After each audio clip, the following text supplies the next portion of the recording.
Marinero, the Sick Podcast, game number 4 of the NHL regular season is in the books for the Montreal Canadiens, who lost game 1, who lost game 2, who lost game 3, and had only scored 3 goals after 3 games. Final score in game 4 at home versus San Jose. The Canadiens 0, San Jose 5. Embarrassing. Absolutely embarrassing. And I have to tell you, I can't say that I'm really surprised. Did I think they were going to lose 5-0? No. But I don't like this team. And a lot of people have sent me messages on social media here trying to get a hold of me at the Sick Podcast and saying, this is negative, Tony. Tony, we don't like it. And look, I don't want to be negative. But for me, the reality is negative. Look at it this way. It's very easy. The Canadiens made some changes since the offseason. Some that they wanted to make, some they had no other choice.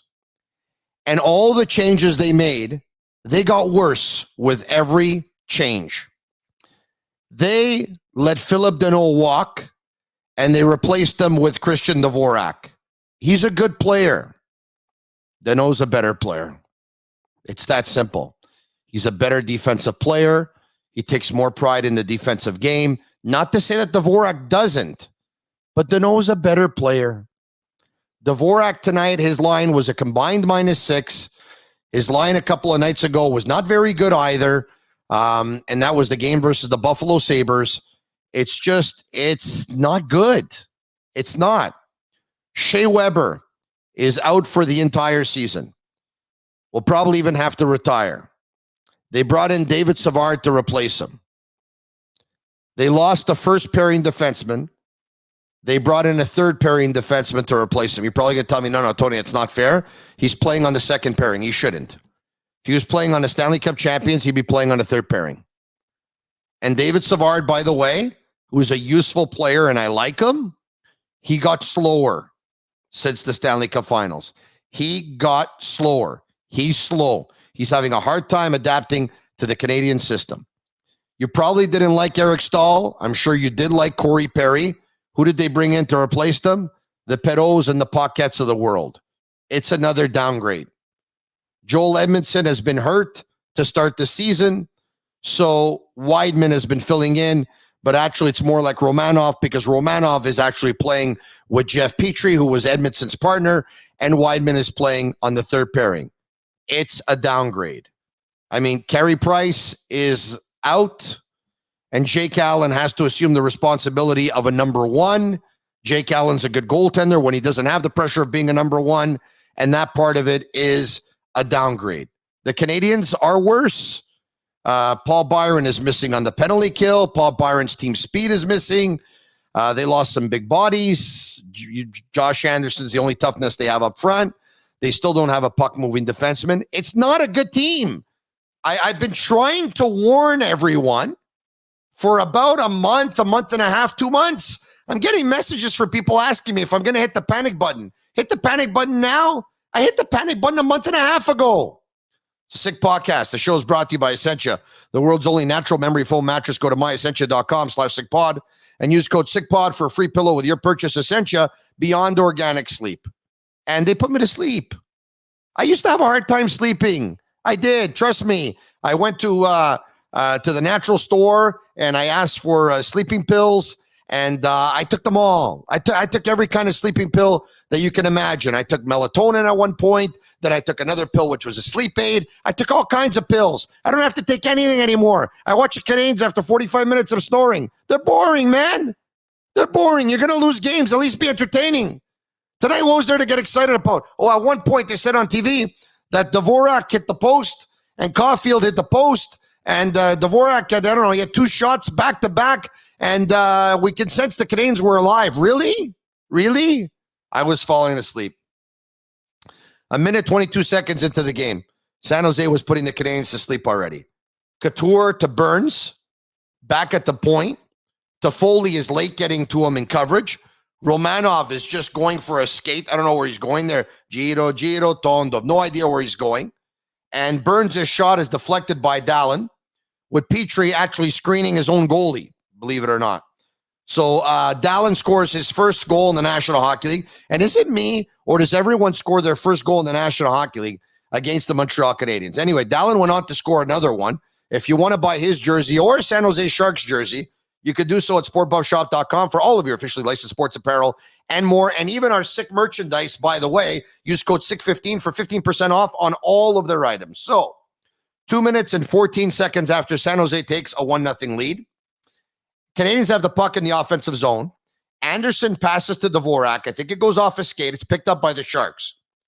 Sherratt pinches when he should have stood up at the blue line, but he pinched instead. I have no idea why. Dvorak at that point is just coasting back. He should have known better because he should have seen Sherratt pinching. And Savard is caught on the wrong side. He makes his way over to Sherratt's side.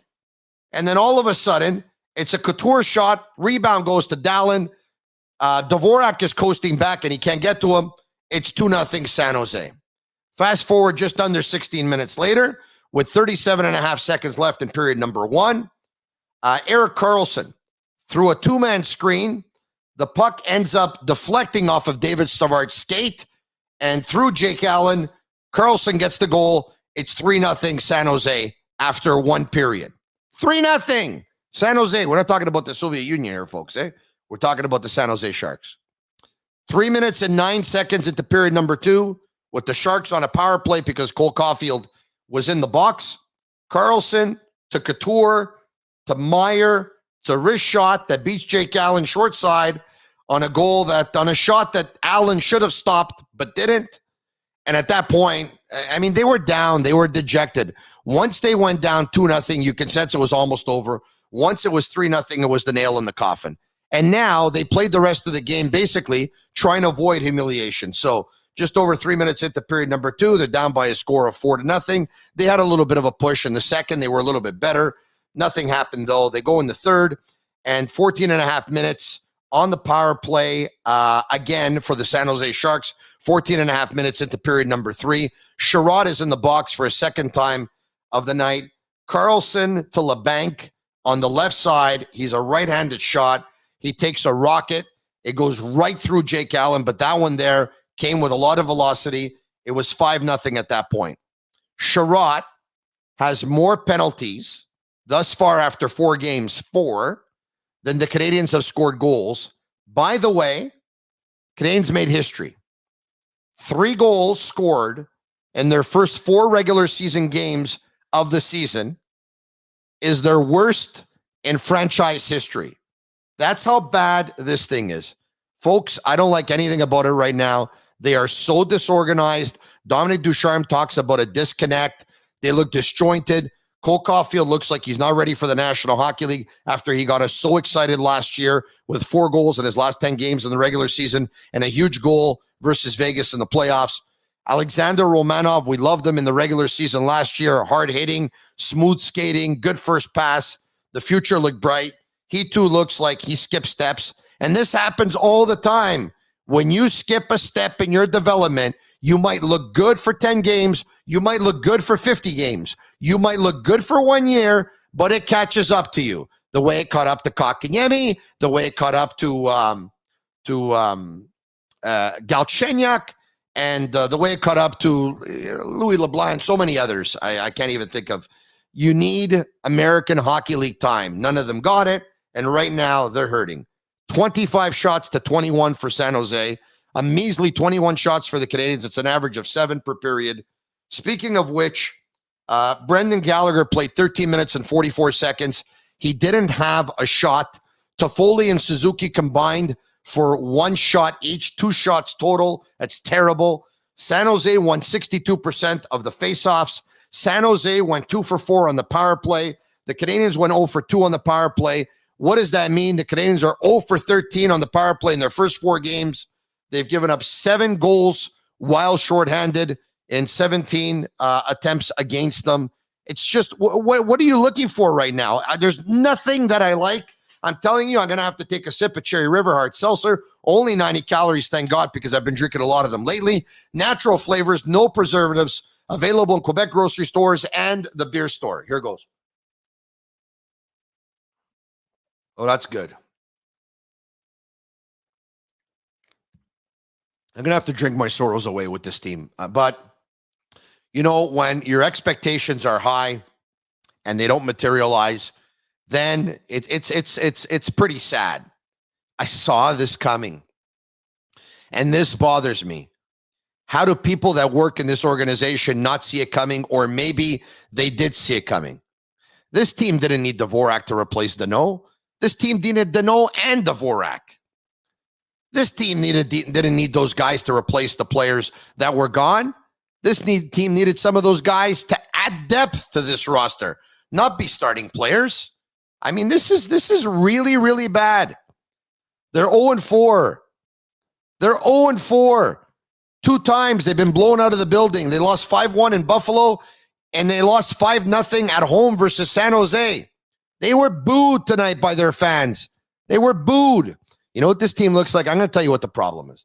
Besides all the problems that I just told you, I'm going to tell you exactly what it is. Besides the number one problem, which is the players that they brought in to replace the players that didn't come back or are out are all inferior. That's the big problem. And the other problem is when they knew that they were without Carey Price, Edmondson hurt, Byron hurt, and all that stuff, Shea Weber out for the season, this team felt sorry for themselves. I picked up on it right away.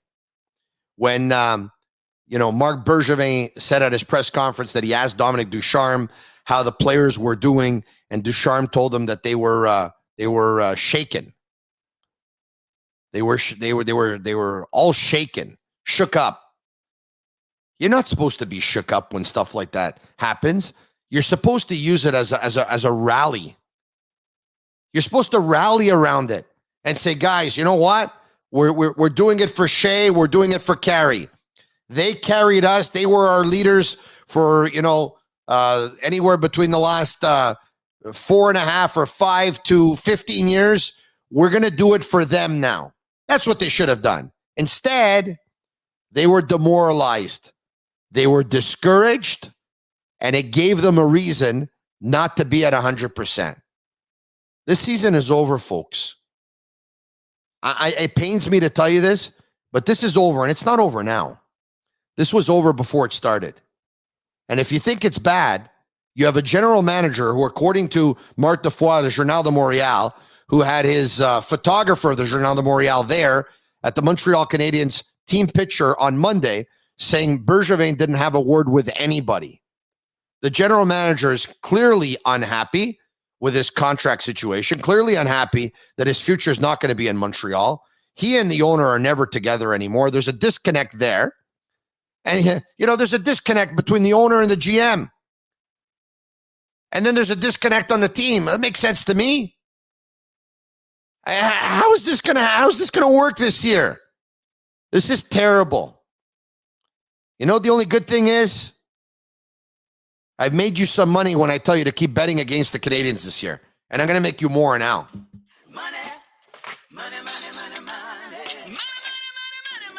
All right.